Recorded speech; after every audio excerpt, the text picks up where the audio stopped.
Sexto bloque de Para el Pueblo. El corte sigue, el debate sigue, la charla. Bueno, ilustramos musicalmente con Manu Chao y con Diego, porque tenés alguna vinculación con Diego Maradona, Sí, claro, con Fernando Signorini también, que después lo vamos a abordar. Pero no abandonemos todavía lo económico, porque yo te planteé una caracterización del gobernador de la provincia de Buenos Aires, que fue el último ministro de Economía del gobierno de Cristina, y que desarrolló un proceso económico bastante cuestionado en su momento. Hubo una gran devaluación en el año 2014, sí, si no me equivoco. 14. ¿Qué opinión te merece como economista? Y como no te gusta tanto hablar de la política, insinuame por lo menos una opinión política también. Es muy difícil de criticar la gestión de Kicillof, y no se puede hablar de si fue buena o fue mala, porque él agarra el rebote de la crisis del 2008, que empieza a pegar fuerte en Argentina en el 2010, 2011, en 2012. ¿Eso que era el tequila? No, 2008 es la crisis de la subprime, No. de la burbuja financiera inmobiliaria. Bajan los precios de la vivienda, los bancos aprovechan a invertir dinero, suben los precios de la vivienda, porque lo que pasa siempre es que cuando vos sos propietario y te enterás de que están dando préstamos, subís el precio de tu vivienda, y inventaron derivados financieros, le daban préstamos a personas que no podían pagarla, y esa deuda se le vendía en otro banco, y ese otro banco sin ningún control del Banco Central y la Reserva Federal de Estados Unidos.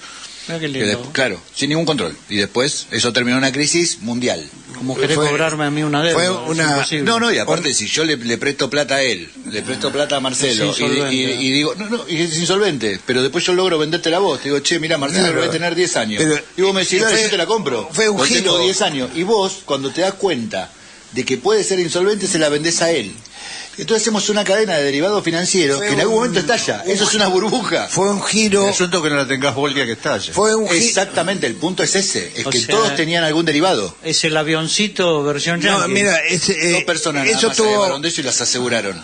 Y cobraron una fortuna. Uno de ellos fue el que descubrió la burbuja. Está muy bien en la película Inside Shop, está muy bien explicado. Pero fue bueno, un giro que terminó ganando mucho más guita a los bancos. Sí. Porque, por ejemplo, en España fue tremendo la situación.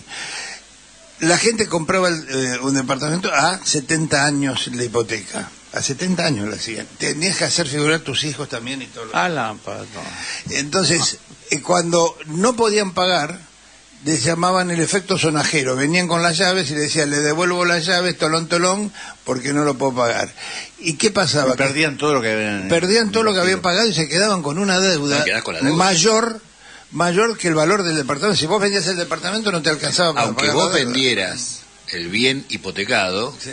igual te quedabas con la deuda. Vos devolvías el bien, pero la deuda quedaba.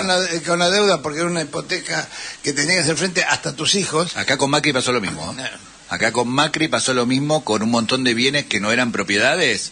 Se hizo exactamente lo mismo. Hablaba, yo en ese momento todavía estaba en el sistema, laburando en el sistema financiero, y hablaba con algunos juzgados que me decían, nos llegan un montón de reclamos de gente que se endeudó, no pudo pagar, devolvió el bien, pero la deuda le quedó, pensando que se zafaban de la deuda, con lo cual es doble la pérdida. Sí, claro.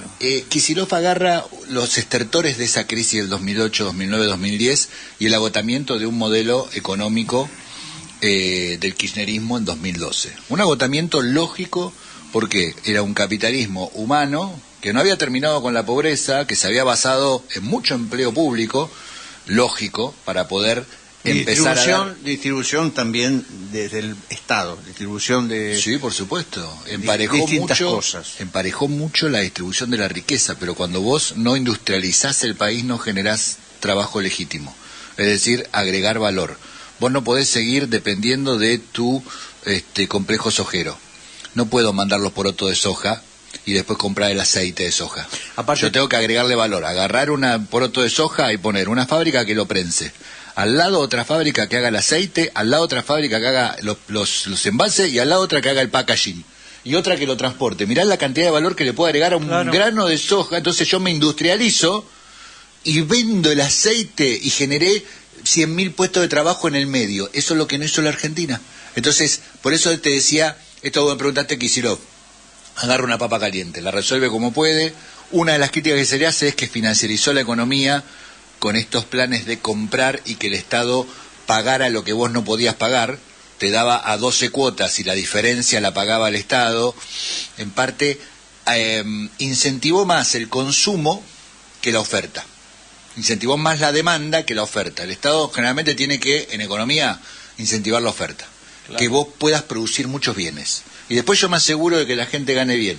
Pero que vos, no darle plata a la gente para que te compre a vos. Porque vos como empresario, ¿qué vas a hacer? Producir menos. Subir los precios. Exactamente. Haces una captura monetaria, pero él dice el ABC de la economía. Es lo primero que aprendés cuando estudias economía. Entonces digo, en eso le fue muy difícil revertir esa situación a él y terminó, bueno. Pero también digamos que durante ese proceso, un poco antes quizá que... Proceso difícil le tocó, ¿eh? Sí, antes que fuera ministro de Economía, se crearon pequeñas y medianas empresas. Sí. Por eso el macrismo, se habla de que cerró 100.000 empresas. Pero chicas, no se industrializó el país. Y muy dependientes del Estado. Claro, y no se industrializó el país. El punto es que la industria siempre estuvo al 50%. Y desde hace años, desde la década del 90, el empleo no registrado, mal llamado en negro, es el 50% del total. Y las industrias pyme en general son todo trabajo en negro, tiene muy poco. Y también te iba a decir eso, aportan el 70% del empleo, pero la mayoría es trabajo no registrado.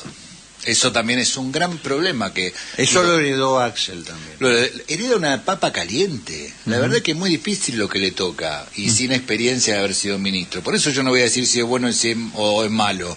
Pasó lo que pasó, devaluó, y no estuvo bueno porque ahí vos perdés mucho poder adquisitivo, y después se basó más en incentivar la demanda que la oferta, es decir, darte plata a vos para que compres en lugar de generar más productos para que vos tengas más opciones de comprar y los precios bajen. Y hoy que está en la provincia de Buenos Aires y es gobernador, es increíble lo que está haciendo. ¿Qué herramientas económicas? Porque ahora le está pagando con bonos a algunos concesionarios. Sí, pero es increíble cómo la está manejando. Ganó 2 elecciones. La primera con el envión de Alberto, suponte, pero la segunda solo, contra el mundo. Es increíble. ¿El envión o la mochila de plomo de Alberto? Con la mochila de plomo de Alberto ganó, y después ganó solo. Sí, sí. Cuando gana Milei y ganan todos los sectores de derecha, él vuelve a ganar esa provincia. Yo... El conurbano, bueno, que vos decías, lo visitás y decís, la pucha, cuántas carencias que tiene. Sin embargo, hay una intención de redoblar la apuesta de una gestión que sea mucho más noble, mucho más austera, y sobre todo, que no sea corrupta, como fue la de Vidal, como fue la de Scioli. Hay algo que es mucho más que una intención, porque es la gestión que está haciendo con acciones, demuestra que es un tipo que no solamente no es de la boca para afuera, sino que está haciendo las cosas. Saneó el Banco Provincia. Y realmente saneó el Banco Provincia, es algo increíble. Y realmente le cobra impuestos a los ricos. Sí, se queja la clase media de la provincia. Cosa que no había pasado con Scioli. Scioli tuvo de ministro de Economía a Silvina Batakis, y lo primero que hizo fue bajarle el sueldo a los docentes. No nos olvidemos de eso. Scioli con Batakis le bajaron el sueldo a los docentes. Yo trabajaba de docente en la provincia en ese momento, mi esposa también, y nunca nos olvidamos de esas cosas. Hay que tener en memoria. No lo hace. Batakis está ahora con Axel. Sí, ojalá que no la pongan de ministro de Economía como para que no vuelva a bajar los sueldos docentes, porque ellos tienen soluciones liberales también. Claro. Ese es un problema. Ahora, y el tema productivo en la provincia de Buenos Aires. Es muy difícil porque vos tenés mucho en manos privadas. La tercera parte de la provincia, de las tierras de la provincia, de la zona núcleo, le pertenece a 35 familias. Buenos Aires tiene mucha capacidad productiva, tiene la segunda llanura más fértil del mundo, pero tiene amontonadas toda su población acá. Estamos todos amontonados, de los 17 millones de habitantes, 15 millones estamos amontonados en el conurbano bonaerense. Primero, segundo y tercer conurbano. Exactamente. Vos pensá esto, la provincia de Buenos Aires, si vos agarrás un mapa y háganlo el ejercicio, mide lo mismo que Alemania. Lo mismo. Vos ponés los dos mapas juntos, miden lo mismo. Alemania tiene 85 millones de habitantes viviendo ahí y no produce ni alimento ni energía. Tiene que comprar todo y comen todos. Buenos Aires tiene 17 millones de habitantes, produce alimento, produce energía, y el 70% de sus chicos menores de 14 años no comen todos los días. Es un gran problema. ¿Y cómo resolver la ecuación? ¿70%? A nivel nacional sí. El 70% de los chicos menores de 14 años no comen bien todos los días. Es desolador. Y eso es de hace mucho tiempo. Por eso te decía el número de las villas. Claro. De 300 villas hace 5 décadas a 6.200 ahora. Es lo que se llama pobreza estructural. Estructural. Pasa de padres a hijos y sigue creciendo. Salís de acá, de la capital, te vas a cualquier lugar y ves villa. Es impactante eso. hay que pelear contra eso, ¿no? Digo, y en la estructura, Axel está incentivando polos productivos, polos industriales, pero es muy difícil pelear con eso porque realmente la economía ordenada es la única que atrae capitales. Hay un discurso muy estúpido de parte de los liberales que decir, no hay que controlar a los capitales para que vengan las inversiones. Y vos decís, che, van a seguir repitiendo eso porque hace 5 décadas que lo dicen, no hace 5 décadas que los dejan libres y no vienen. Pero ¿y el Estado? Entonces, los capitales solo van cuando hay una economía ordenada. Y el Estado provincial que sea rentable. No puede generar empresas productivas provinciales que compitan con las empresas privadas. Ahí yo creo que hay que incentivar la actividad privada. Muy fuerte incentivar la actividad privada. La inversión privada directa, me parece. Es mucho más efectivo, porque te cambia de gobierno y te tiran abajo esa empresa, te la privatizan, te hacen perder millones de puestos de trabajo, millones de dólares, millones de inversión que hiciste desde el Estado. El Estado tiene que incentivar la actividad privada, eso es el peronismo. El peronismo siempre fue eso, que la actividad privada crezca con mucha potencia. Lo que hacen los chinos, ¿no? Lo que hacen los chinos y lo que hace Estados Unidos también. Digo, podemos dar cualquier ejemplo. Y lo que hace Alemania. Podemos dar gobiernos de izquierda, de derecha, de centro, de extrema, y hacen eso, ordenan la economía. Este es un país muy particular. Nosotros le vendemos carne a China, la vaca completa, se comen hasta los ojos. A Alemania, carne premium. A Estados Unidos y a Israel. Son los grandes compradores de toda la carne argentina. Y los granos a la India, 1.500 millones de habitantes. A Indonesia, 300 millones de habitantes, a Corea del Sur y a China también. Es decir, que alimentamos a la mitad del planeta. Le vendemos energía a un montón de países, incluso a Brasil, que tiene energía propia, pero tiene tanta industria que no le alcanza, se la vendemos nosotros. ¿Qué pasa que tenemos gente con braseros? ¿Qué pasa que tenemos gente con garrafa todavía?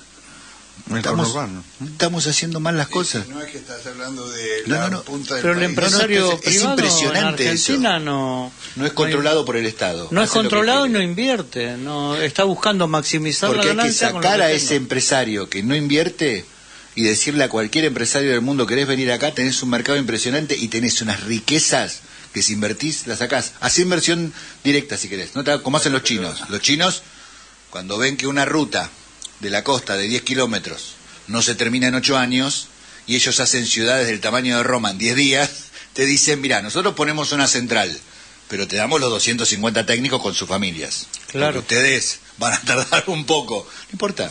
No importa. Inversión extranjera directa, perfecto. Incentivás el privado y eso va a generar un montón de trabajo, va a generar industria. Pero ahí empieza a jugar la política, ¿no? Entonces... Totalmente. Si vos le decís a las empresas extranjeras, vení, pero todo lo que compres es nacional, sos soberano. Si vos hacés como estos payasos que le dicen a las empresas extranjeras, vengan, pero pueden traer sus insumos de afuera, sos un hijo de puta.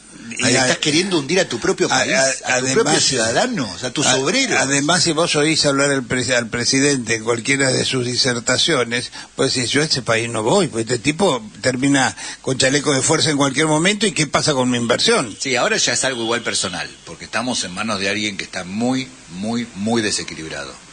Es algo grave, no es menor, ¿eh? No, por eso digo, hasta ellos mismos temen a su desequilibrio. No, es que está desequilibrado, Decime, no es normal, ya no se quiere, ni siquiera se respeta el ¿Vos cuerpo, serías capaz de ir a jugar en la ruleta a una mesa donde el que tira la bola está en pedo? No, por eso te digo, Hoy es decíamos que los números de la inversión en la Argentina en este momento son los más bajos de la historia. personal. Sí, claro. No hay inversión. Y eso que casi no hay controles, ¿eh? Ya no hay controles de capital. Pero nunca los hubo. Vos fíjate que recién venía de Canal Abierto una entrevista que me preguntaban por la fuga de capitales y digo, perdón, ¿qué fuga de capitales? En Argentina no hay fuga de capitales, no existe. Hay formación de activos en el exterior y es legal, que eso es lo peor. Alemania no te deja sacar la plata así nomás, ¿eh? Pero vas preso si sacás la plata de esa manera. Y eso se construyó durante 5 décadas. Hay 400.000 millones de dólares en 5.000 cuentas argentinas en el exterior. ¿Cómo hicieron? Son Legal. giros directos. Pero aparte es legal. Vos con tu sueldo podés ponerlo. Pero en es una legal cuenta. y encima te da posibilidad de blanquearla. La que, No la que no tenías en solamente negra... Primero, una vez que la llevaste afuera, la haces saltar en 2 o 3 cuentas y termina en un paraíso fiscal, en una guarida fiscal Bien. que puede ser Uruguay, que es una gran guarida fiscal, o Londres. ¿Qué quiere decir guarida Me fiscal? perdés la pista la plata. Claro, y aparte, ¿qué quiere decir esto? Que no te la tocan. que no te dan la información. O sea, legalmente Sí, sí, no sí. tienen por qué darte la información, entonces vos la dejás ahí. Ahora, eso es legal, no es fuga. Fuga cuando me la llevo en una maleta escondida. Es legal. Que ya no se usa. Claro, ya no se usa. Es legal formar activos en el exterior. Entonces el problema es nuestro. El problema Bruno, sigue siendo nuestro. Podemos ahora, echarle la culpa a todos los poderes y todo, pero... Te escucho con atención. Gracias. ¿Cómo se desmarca el gobernador de la provincia de Buenos Aires de una realidad semejante? Porque lo que vos planteás de que conseguir inversiones es un tema que lleva tiempo. Nosotros tenemos... Y no sé si lo podés hacer desde una provincia. Jóvenes. Podés hacerlo, sí, la ley de administración financiera del año 92, que es la 25, la 26, bueno, ahí tengo el número, todavía no se modificó, que esa es la que le habilita a las provincias, a los municipios y a la nación tomar deuda, por ejemplo, negociar directamente con fondos del exterior o con bancos. Sí, el problema es que si vos tenés los diputados y senadores de tu propio partido y además que no te habilitan para que te endeudes... No, y además tenés un problema histórico. Vos entregás... Vos entregás la provincia de Buenos Aires produce el 40% de la riqueza nacional, de la renta nacional. La entrega a Nación por el sistema tan extraño que tenemos y recibe el 17 de coparticipación. Y con eso hay que mantenerse. Entonces, cada ganancia que tenga también la tenés que entregar. Es un gran problema. ¿Y el Banco Provincia no puede recaudar? El Banco Provincia sí puede recaudar y está saneado, pero tenés que tener una gran cantidad de ahorro como para poder destinarlo a la inversión productiva. Hoy con la cuenta DNI, que es algo fabuloso porque te genera unos descuentos bárbaros, estás incentivando de nuevo la demanda, no la oferta, y es un problema. Y además no digo que esté mal, la cuenta de DNI está bárbaro, pero vos fíjate, acá en Capital todo el mundo usa la cuenta de DNI y después votan. Claro, la derecha. Claro. Después critican, pero todos tienen cuenta de DNI. Vos no querías que te metieran en la política, pero todo esto que vos decís que hace bien el gobernador, no sé si va a tener una réplica electoral. Ojalá que la tenga, y no porque sea adepto de sus políticas y todo, simplemente porque es lo único que se está mostrando como contrario a este desguace de Caputo, Bausili y de esta dictadura de capital financiero que esta vez se van a llevar hasta la vajilla. Tiene un salvavidas de plomo. No, esta vez se van a llevar hasta la vajilla. El gobernador tiene un salvavidas de plomo que son sus compañeritos del frente que acaban de hacer. Bueno, hay un problema ahí. La mejor promesa de Milei, ¿cuál era? Terminar con la casta. En eso no se equivocaba. Vos fijate lo que está sufriendo esta junta. Un jubilado cobra 300.000 pesos y estos diputados y senadores de la oposición que cobran 8 o 9 millones por mes están dedicados a una interna. Son una verdadera casta. La promesa de Milei de acabar con la casta era genial. Lástima que él terminó siendo el rey de la casta. Y el rey de una casta encima conduce la casta, le encontró la vuelta, sabe que la mayoría son comprables y conduce una casta financiera también. Que son estos personajes: Guillermo Walter Klein, Reynal, Sturzenegger, Caputo, Bausili, Cavallo, López Murphy. Ese le volaron la casa y quedó sentado en una silla arriba de la casa. Todavía está vigente, actúan. Reynal también, volvieron con varios gobiernos. Bueno, conté, ¿no? Echevarne negoció la deuda en el 2010 a favor del Estado. El sobrino del que nosotros analizamos en el libro. Gobierno Nacional y Popular. Con Amadou Boudou, porque los dos eran de la UCD o algo así. Entonces digo, ¿cómo se reciclan estos tipos? Eso también es una casta. La casta financiera es una verdadera casta. No me cabe duda. Esa es la casta en serio. Porque aparte, la más dañina quizá. Porque aparte, como modificaron las leyes del Estado y formaron muchos burócratas, lo que se llama la línea. Cuando vos llegás al Banco Nación, me acuerdo, yo recorrí varios espacios del sistema financiero. Al Banco Nación, al Banco Central, a la Comisión de Valores, lo primero que te dicen es: tenés que estar de acuerdo con la línea. ¿Qué es la línea? Es ese grupo de burócratas históricos formados que no los conocés, pero son los que toman las decisiones. En mi laburo es así. Bueno, es así. Entonces vos decís, lo lograron. Entonces les permite estar en la parte privada, volver a la pública, estar en la privada, volver a la pública. Lo mismo pasa con la justicia. Claro. Bueno, la justicia ya es directamente un poder monárquico. Claro. Pero además, si vos querés ir creciendo, teniendo mejores posiciones y qué sé yo, ¿cuándo tenés que estar de acuerdo con el partido judicial? Escuchá, ahora entiendo el nombre del programa, se puede hablar de todo sin problema, genial, para el pueblo lo que es el pueblo. Como verás, sin pelos en la lengua. Acá no muy hay polemizado. polemizado. Seguro que todo. esta charla que tenemos nosotros se va a escuchar mucho. Se escucha mucho más la radio en diferido. que en Sí, vivo. sí, total. Y tenemos por ahí réplicas muy numerosas cuando los reportajes son interesantes como No, este. y ¿no? además, esto de poder hablar, esta es la sección Perdiendo Amigos. Vamos a hacer la sección Perdiendo Amigos. Mencionabas antes a la CGT. Ahí tenés otra casta. Claro. Y, No, eso y no digo, creo. a ver, y estamos hablando con el diario del lunes, del martes, del miércoles, incluso con el diario del futuro. Son 30, 40 años en sus mismos lugares, son los que se enriquecieron, y la lista es pública, con las privatizaciones. Recibieron acciones durante las privatizaciones. Claro, no lo volvamos- Son los que después le hicieron paro a Cristina, con razón o sin razón, no lo voy a discutir, porque impuesto a la ganancia es una locura, pero bueno, no importa. Son los que no le hicieron paro a Macri cuando echaban gente, pero de manera tan deshonrosa y humillante No, que la cana te esperaba. Lo acompañaron en la campaña. Lo acompañaron en la Moyano campaña. Hizo un acto de campaña con Macri. Son los que le tiraron los salvavidas de plomo a Inauguró Alberto. un monumento Son a los que no Perón. le hacen paro a Un este. monumento a Perón. Digo, es una cosa impresionante lo de los gremios también, y son, como yo los comparo con las fuerzas de seguridad, permanecen con todos los gobiernos. Bueno, ahora le van a dar el apoyo a Axel Kicillof. Le No van a sé si es pedir- un salvavidas de plomo eso. Eso no sé cómo. No sé cómo caerá le van a eso. pedir- ¿Cómo va a jugar En el caso, por el tamaño de edad, era un abrazo del oso Sí, real. claro. Era un real abrazo. Por eso del digo, oso. la sección Perdiendo Amigos, porque uno dice esto y sonás antipático. Yo tengo varios colegas que dicen, no, bueno, pero los gremios son importantes. Todo lo que quiera, pero la acción de ellos es lo que Claro. estoy diciendo. No defendieron a un maldito trabajador en los últimos años, sobre todo con Macri, con Alberto, con este tipo. No salen a...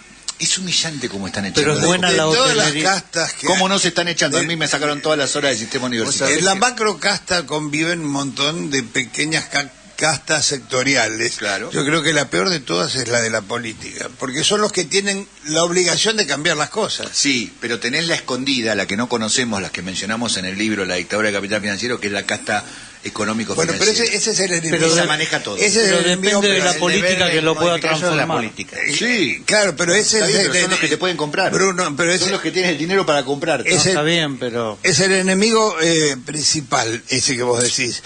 Pero el que tiene la obligación principal de modificar eso es la política. Tal Vos cual. tenés que construir un ejército, Sí. tenés tu plumerillo. Es la política, es ahí donde tenés que tener nuevos cuadros, oficiales, El eje- oficiales y tropas. Hablaste del más grande, hablaste de San Martín. Sí, claro. El más grande de todos, el mejor de todos. Y volviendo a la CGT y a los sindicatos, tienen buena hotelería. Sí, y buenos hospitales. Sí, sí, es verdad. Buena Las gente. obras sociales. Pero volviendo al impresionantes. eje Axel. Axel tiene algunas insinuaciones, hay algunos reportajes, hay algunas cosas en su plataforma que lo indican. Él habla de 2 o 3 cosas que para mí son importantes. Una es la deuda es impagable. Es un esquema, ¿no? Que es el único que dice eso. Pues yo no he escuchado, pues lo dirán los compañeros trotskistas, qué sé yo, pero un referente del campo Yo nacional que y no popular, soy trotskista, salvo también Axel, digo- no he escuchado ninguno. Yo digo que no hay que pagar nada porque es una estafa. Bueno, ¿no? está bien, está bien. Estoy Está demostrado hablando, que es una estafa. estoy Está hablando demostrado de- hace años. Vos hablás de dirigente importante. es el gobernador de la provincia de Buenos Aires. Usted no sé qué provincia está gobernando, pero perdóneme. Si mi voz se puede No, escuchar su voz es muy valiosa. únicamente Si no, no si estaríamos aquí tengo sentados. algún cargo ejecutivo, estamos en problema en el campo nacional y popular. Segunda cosa que dice Ustedes le Axel. discutían a Perón, no le puedo Sí, discutir es a verdad, Axel. es verdad. Segunda cosa de Axel, revalorizar el valor del Estado, recuperar el Estado con funciones que algunas funciones que él insinúa, control, algunas áreas que no pueden ser delegadas al privado. Por ejemplo, yo soy un trabajador de Vialidad Nacional. Agregale ex. Casi ahora. es. No sabemos, no Casi sabemos, ex, no sabemos. claro, casi. Pero digamos, es muy difícil delegar la vialidad porque hay áreas de la construcción de caminos, de construcción de puentes, Privado de autopistas, no lo va a hacer. que no es un negocio, no es un negocio. Muchas Hay cosas, no muchas es- áreas de la economía no son rentables, no dan guita, no dan guita. Entonces eso lo tiene que administrar el Estado. Y eso es imposible privatizarlo. O sea, si vos vas a privatizar la Ruta 2, pero no vas a privatizar la 88 que va de San Nicolás a Pergamino, no le interesa a nadie eso. ¿Entendés lo que te quiero decir? Bueno, yo creo que esa es la idea de Axel, recuperar... pero no habla, ojo, que todo no... depende del subsidio que le dé el Estado al que se lleve la no ruta habla 88. de un rol, no es el mismo rol que piensa Axel, a mi modo de ver, no sé cómo lo interpretas vos, que el que asignaba Cristina al Estado. Es otro Estado el que tiene en la cabeza Axel, me da esa impresión por las cosas que insinúan, no sé cómo lo ves vos. Puede ser, tendría que aclarar bien a qué se refiere con el Estado presente, porque si vos tenés, si pasás de 3.000 villas en el 2000 a 6.200 en el 2024, eso quiere decir que la mitad de las villas de la Argentina son de las últimas 2 décadas, con un discurso de Estado presente. Aclaremos qué es el Estado presente. ¿Qué es mandar, qué es mandar agua potable a las villas o terminar con las villas? En serio, urbanizar las ciudades por todas. A eso me refiero. O armar comedores, montones de comedores, que pueden ser una cosa de emergencia, pero no pueden ser una cosa permanente. Pero se transformaron en una cosa permanente. Yo te dije un dato planes muy fuerte. La mitad de las villas en la Argentina son del 2000 para acá. Y la mitad del 2010 para acá. Es decir, en la década ganada y en la década perdida se formaron la mitad de las villas actuales. Estos son datos públicos, búsquenlo en el RENAVAP. Está la fecha de constitución de cada barrio popular. Es una cosa increíble. Entonces, todo eso con el discurso. Entonces, habría que aclarar a qué se refiere con el Estado presente. Yo te lo digo. Un Estado Bien. que incentiva la inversión privada en sectores claves para que el Estado pueda mantener los hospitales, que es lo que es fundamental. La salud, vialidad, alumbrado, barrio y limpieza. El Estado tiene que estar en las cosas que no es rentable, pero que tiene que asegurar la inversión privada y el control. ¿Sabes qué pasa? Que cuando vos controlás, que Perón decía el hombre bueno cuando lo vigilase mejor. Es mejor, claro. Pero No ¿qué lo hace logró con Alemania? Cafiero. Alemania controla cada una de sus empresas, ha metido CEOs muy importantes de empresas enormes que cometieron faltas graves, sobre todo las automotrices, y los metió preso a todos. Y no pasó nada, no pasa nada con eso. Bueno, el problema es los cuando... chinos tienen en el corredor de la muerte a una empresaria, ¿no? Por eso digo, el problema es cuando determinados sectores populares, pobres, salen a defender a esos millonarios que violan la ley. Pero el tema del Estado y de los gobiernos populares, la visión liberal que también tienen. Cuando bajo el gobierno de Néstor y Cristina se construyeron las cooperativas, hoy hay cooperativas. Todavía. Bien, que tienen... ¿Sabe cuánto cobra un cooperativista? ¿Cuánto? 75.000 pesos, todo junto, ¿no? Esa fortuna incalculable que no alcanza para una garrafa. 75.000 pesos que por mes. Es un plan. Es un plan. Es un plan. Bueno.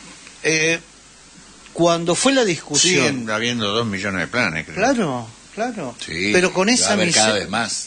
Pero digo, si tu idea es generar un mercado de consumo potente y de que las empresas produzcan más para poder abastecer, y vos me das 75.000 pesos a mí, estamos en problema, Willy.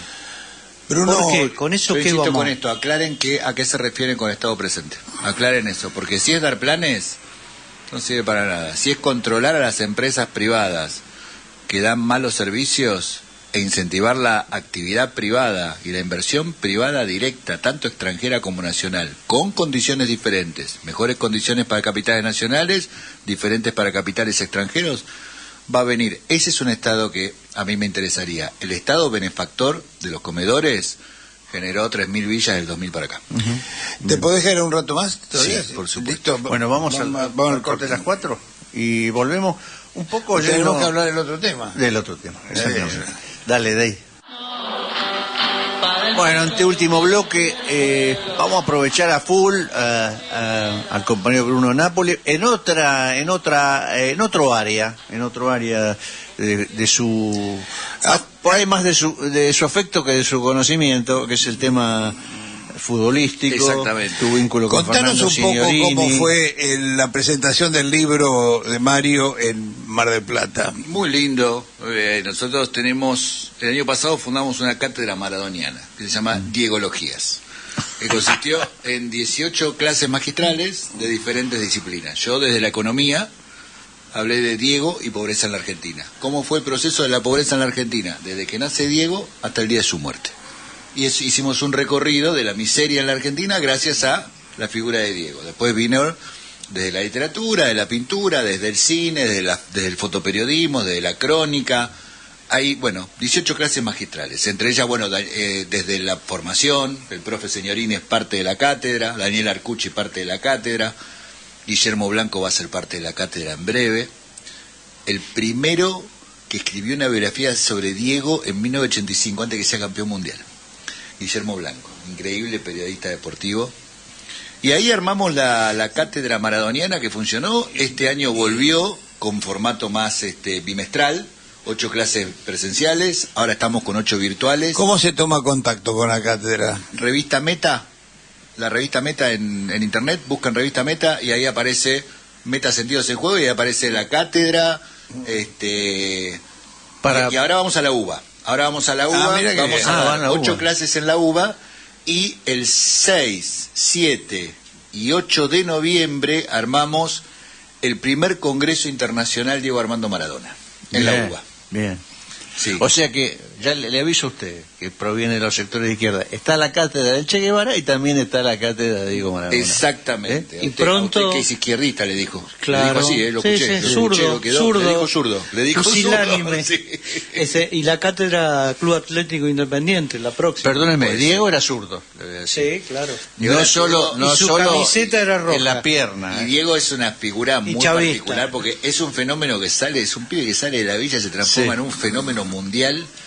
Vos sabés que para el Congreso estamos recibiendo llamados de investigadores de todo el mundo que desde las más diversas disciplinas están estudiando a Diego, sus tesis doctorales fueron sobre Diego. Sí. Hoy llamó uno, paleontólogo, la evolución y Diego Armando Maradona. Es una locura. Pero es una locura. Bueno, le ¿en invitaron serio? de las universidades inglesas alguna vez. Exactamente. Inglaterra estuvo más de una vez a dar unas conferencias. Y el sábado estuvimos en Mar del Plata con el profe Signorini presentando un libro de cuentos maradonianos de un autor, de Mario Gianotti, que es periodista, a sala llena y contando cosas sobre Diego, las experiencias y lo que puede un cuerpo, ¿no? Digo, es muy difícil. Diego es inabarcable y no lo queremos explicar, solo queremos tratar de analizarlo, analizar lo que generó. Qué cosa tremenda es cómo le provocaron la muerte a Diego, ¿no? Porque más que dejarlo morir fue que le provocaron la Sí, muerte. aparte ¿no? nunca dejamos de mirarlo. Desde los 15 años nunca dejamos de mirarlo millones de personas.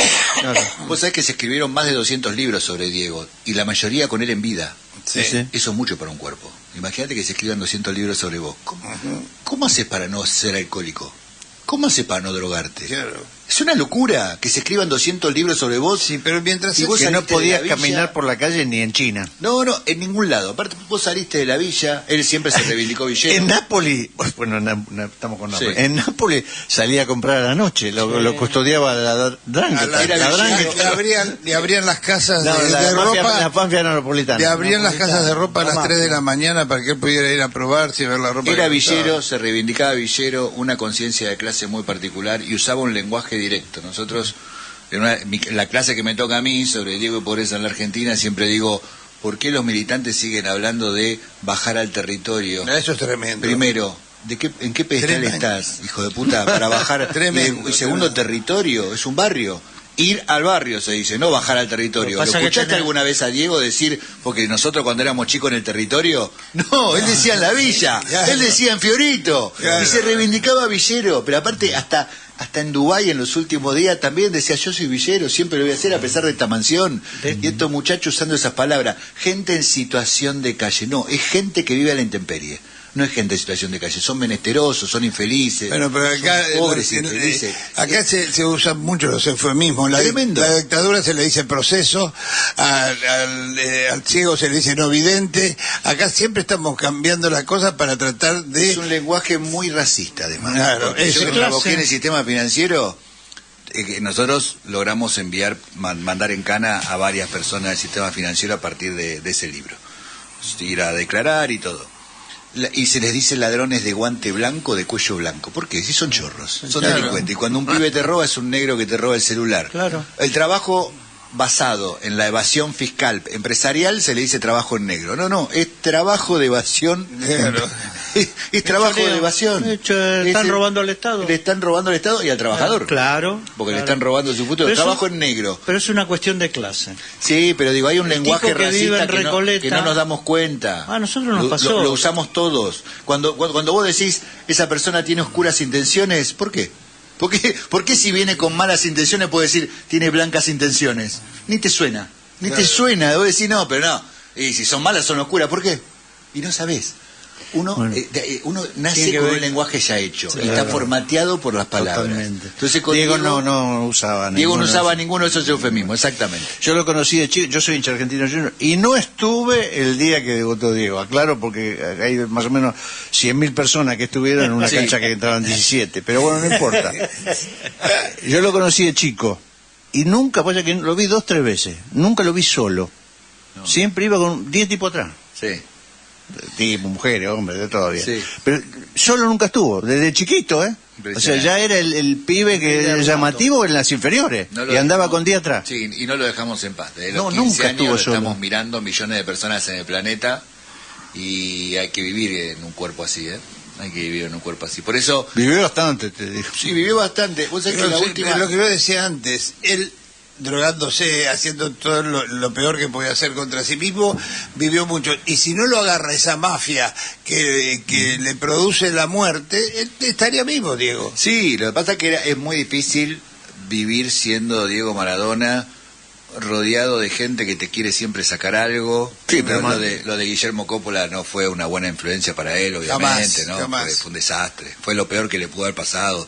Sacarse a Sister Piller de al lado, que era el otro Diego, y ponerse a ese tipo. Pero bueno, más allá de eso... Marco Franchi tampoco fue malo. No, por eso. Pero tuvo poco más. Pero más allá de eso, una vez que se retira del fútbol, Diego no sabe qué hacer. Y ¿cómo no te vas a drogar? Tiene toda la rapiña alrededor.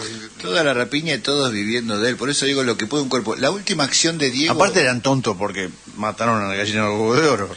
Sí. No lo cuidaron. No, pero querían quedar con todos los derechos de todo, cosa que algunos derechos... No, ya lo hicieron, algunos ya lo hicieron. La última acción de Diego antes de morir, unos meses antes de morir, es una campaña que se llama No me olvido de Fiorito, en plena pandemia, donde manda 1 tonelada de comida a Fiorito.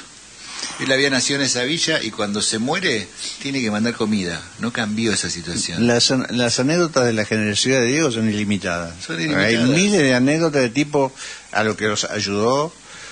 La famosa patinadora. Sí. Nora Vera era. No, pero hay Plata, hay muchísimas Nora Vega. que uno por alguna razón conoce así de refilón. Yo conozco gente que cuando el Diego estaba jugando en el Barcelona, argentinos que estaban en España, uno tuvo un accidente brutal, quedó parapléjico. Diego le pagó el avión sanitario para que lo trajera acá de vuelta, con la condición de que no se lo contara a nadie. No, era una cosa increíble. Y después la recuperación que hace en La Pampa con el profe Señorini. Ah, bueno. Cuando se fue ¿Ustedes se acuerdan cuánto tiempo estuvo en La Pampa entrenando? Un mes, ¿no? Una cosa así. ¿Vos? No. No me acuerdo. Fueron solo 10 días. 10 Para días. todos los argentinos fue un mes o más. Sí. Es increíble lo que nos pegó esa imagen. Por eso digo, todo lo que tocaba, Diego lo modificaba. Porque el otro día hice esta misma pregunta. En una mesa decían, estaba con el profe, estábamos cenando con el profe y una familia que nos había recibido ahí. Y el profe dice, fueron 10 días, nada más. Pero para todos eran 2 o 3 meses. Fue una recuperación como histórica. No, era un cuerpo particular el de Diego, además, ¿no? ¿Cuál era el objetivo del profe? ¿Era bajar de peso? No, el profe era ponerlo a punto para entrenar. Incluso el profe decía que no tenía que bajar de peso. Tenía simplemente que conectar su cabeza con el cuerpo. Era algo y poder trabajar. No era físico solamente. No era solamente físico. Pensá que Diego inventó lo del preparador físico personal para un jugador. No existía en el mundo hasta que lo contrató a Señorini, que le dijo, quiero que seas mi preparador físico, cuando estaba en el Barcelona. Le pagaba a él. Claro, y dijo, esto no existe. Bueno, vas a ser el primero en el mundo, porque los jugadores no tenían preparador físico. Estaba el cuerpo técnico para eso. Pero era el preparador físico de él, sin contrato, un apretón de mano. Fue sin contrato. Porque Diego quiso firmar un contrato y dijo, no, un apretón de mano. El día que vos no cumplís, le dijo el profe, yo me voy. Y el día que yo no cumplo, vos te vas. Y no te hago juicio. Había exigencias mutuas. Claro, porque le dijo el profe Señorini, le dice a Diego, todo el mundo te hace juicio cada vez que se va. Si yo no tengo papel firmado, no te voy a hacer juicio, así que vos quédate tranquilo. Si yo no cumplo, me voy. pero si vos no cumplís, yo también me voy. Así que, y le hacía caso al profe. Y logró que jugara el Mundial 94. Sí, logró muchas cosas, logró recuperarlo de situaciones, pero el profe siempre cuenta que nunca vio un tipo de recuperación física, una cuestión natural, muscular, una cuestión natural. Era algo muy particular, digo, muy particular. A pesar que tenía que caerse, no se caía. Él dijo que nunca lo vio. A pesar de que Diego no lo puede explicar, tenía problemas físicos por la mala alimentación de chico, ¿no? Pero era algo raro, era algo muy particular. Diego dice, ves imágenes donde cualquier otro jugador se hubiera caído y él logra levantarse y seguir la jugada y decís... Tenía cualidades físicas muy extrañas, muy poco particulares. Únicas. Él no las volvió a ver. Una flexibilidad. Él entrenó a varios campeones mundiales, entrenó a Messi, porque el profe estuvo... es de las pocas personas que formó parte de un equipo campeón del mundo, de un equipo técnico campeón del mundo, el profe Signorini. Hay muy poquito, hay 8 en el planeta, de 8 equipos. Y participó en 4 mundiales, y fue campeón y subcampeón. Y me decía eso, de todos los jugadores que tuve, incluso... Dice que tenía una condición natural con la vista también, que tenía una visión mucho más amplia de lo normal. De 180 grados, podía darse cuenta de lo que estaba pasando a 180 grados. Sí, él no tenía que mover la cabeza para mirar a quién le tenía que pasar la pelota, pues ya lo tenían en foco, ¿no? Y un nivel de inteligencia para resolver cosas que superaban la física. El otro día lo hablaba con el doctor Daffinotti, que fue dirigente de San Lorenzo, y me decía, a Diego, él es médico. Me decía, Diego, yo sí no lo puedo explicar porque supera la física. Hay resoluciones en la cancha que decís, bueno, no sé. Pero aparte, cantaba bien, bailaba bien. Sí. Casi todo lo que hacía. No sabemos si escribía, porque escribía bien también. Sí, no sabemos. No le gustaba leer y escribir, eso sí. No le gustaba. Guillermo Blanco, que fue prensa de Maradona, amigo mío también, fue prensa de Maradona en el Barcelona y en el Napoli. Y me decía que él le leía y le respondía todo, pero no le gustaba leer nada. Se hacía el que leía, decía, era muy gracioso, porque agarraba una revista pero miraba la foto nada más. Una cabeza superior, porque digo, una inteligencia. Y inventó un lenguaje madre, inventó un lenguaje nuevo. Vos tenés ahora un montón de frases que las usás cuando querés decir algo específico que son de él. Sí. Y vos decís, inventaste además un lenguaje. Sí. Lo de la pelota no se mancha es una cosa extraordinaria. La pelota no se mancha, se le escapó la tortuga, incluso los memes que mandamos. La tenés adentro.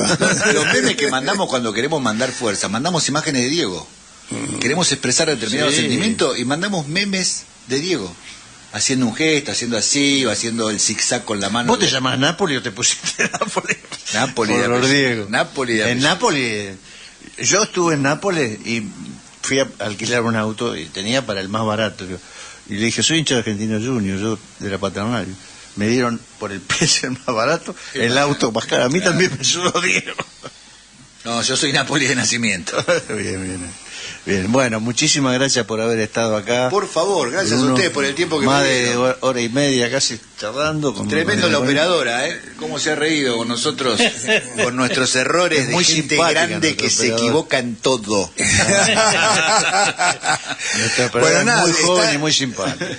Gracias, Has aprobado el examen, así que cuando quieras puedes volver. Cuando ustedes me digan, volvemos a hablar del libro. No es el único libro que escribiste, ¿no? ¿Eh? ¿Tenés otros libros aparte de Hay otros libros escritos, sí. De hecho, esta es una reescritura libre de la primera edición, que era 300 páginas técnicas, infumables, lo debo reconocer. No. Que hice con Walter Bosicio y Celeste Perosino, que fue un gran trabajo de investigación que hicimos, y lo que decidí fue reescribirlo en un lenguaje claro, preciso, en 100 páginas, para que cualquiera pueda leer cómo comenzó la dictadura del capital financiero. ¿Y eso está digitalizado? Todavía no hay versión digitalizada de este. Hay de los primeros trabajos, sí, se pueden encontrar. Ponen la dictadura del capital financiero y aparece el primer informe, el segundo informe. Sí.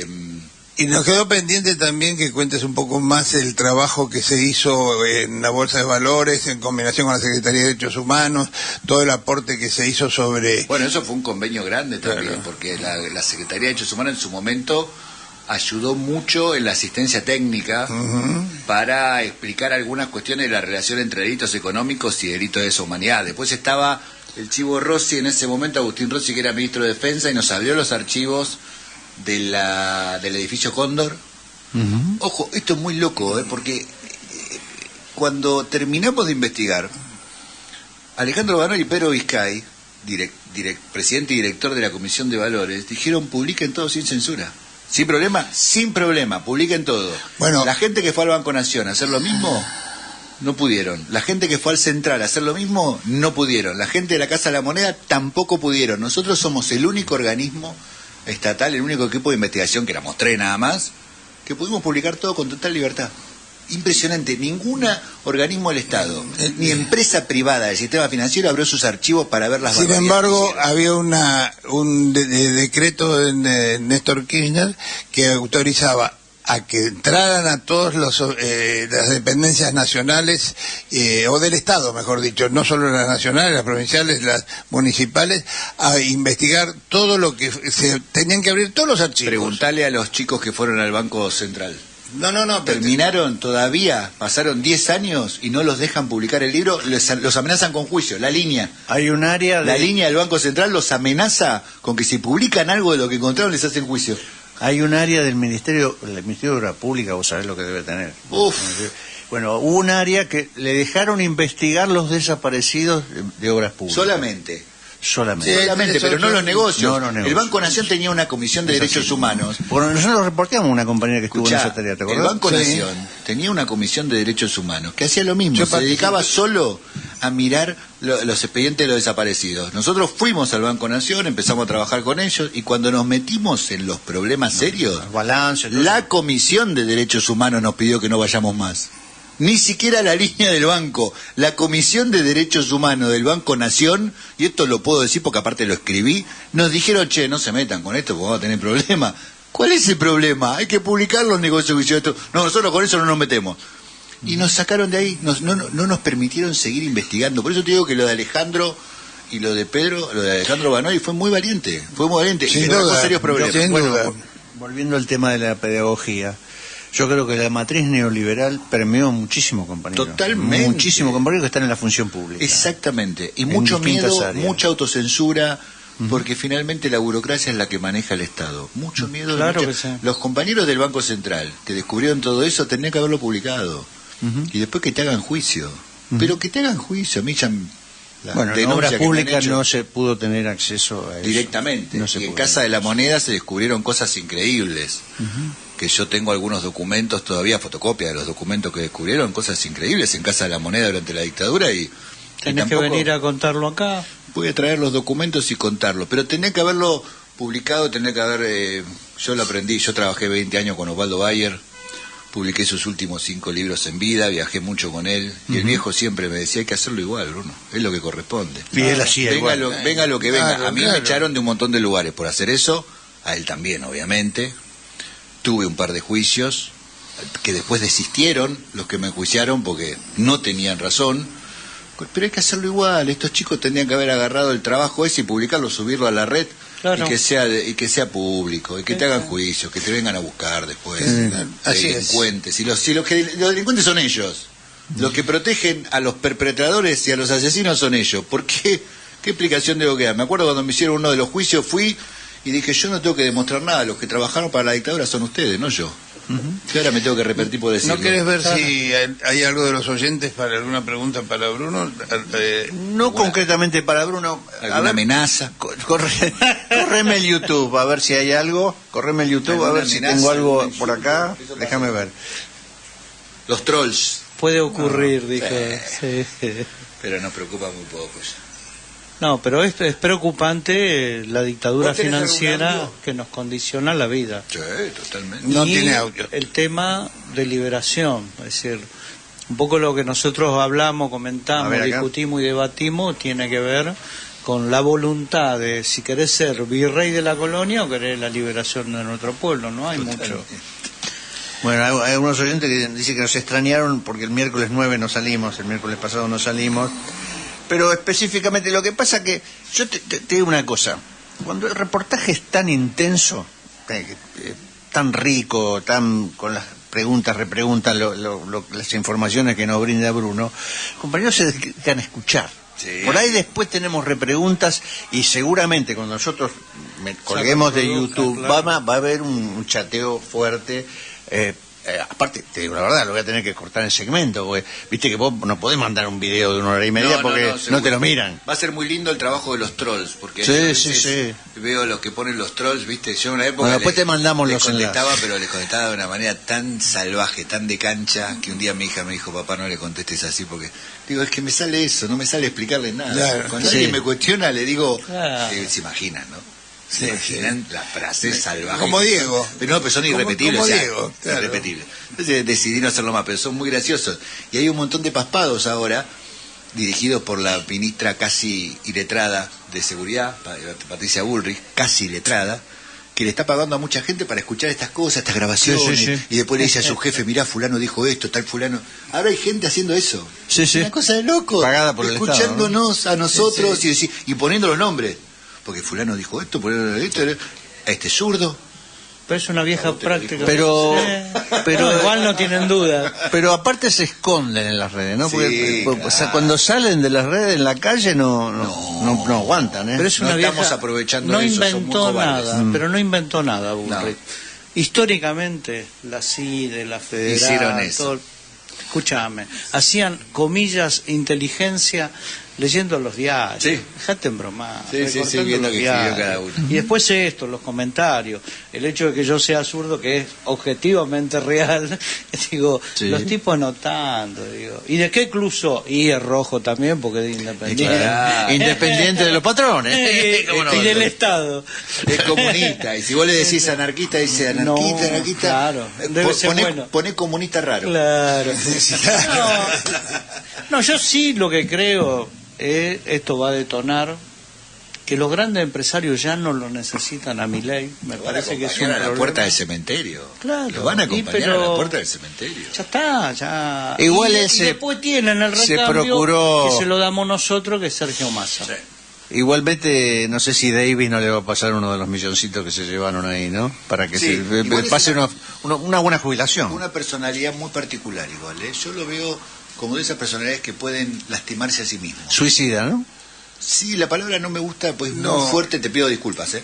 Es muy fuerte para mí. Y, No, yo creo Pero me duele autodestructivo. mucho, pero tiene esa lógica de los tipos que se terminan suicidando. Digo, Nerón prendió fuego Roma. Claro. Sí, sí. Para que sea a su gusto, y así terminó. Calígula hizo lo mismo, y así terminó.